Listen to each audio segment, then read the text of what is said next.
একটি শোক সংবাদ। দক্ষিণ গোবিন্দপুর মনিরুদ্দিন বুঞ্জাবাড়ি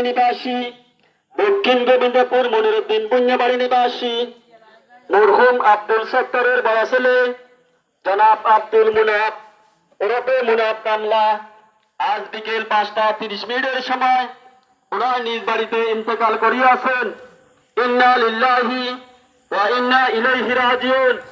আগামীকাল সকাল 10 ঘটিকার সময় ওনার নিজ বাড়ির দরজায় মরহুমের জানাজার নামাজ অনুষ্ঠিত হইবে।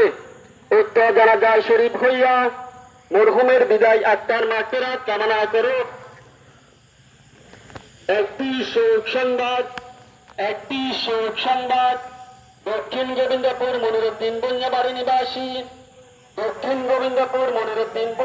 নিবাসী মরহুম আব্দুল সত্তরের বড় ছেলে জনাব আব্দুল মুনাফ ওরফে মুনাফ কামলা আজ বিকেল 5:30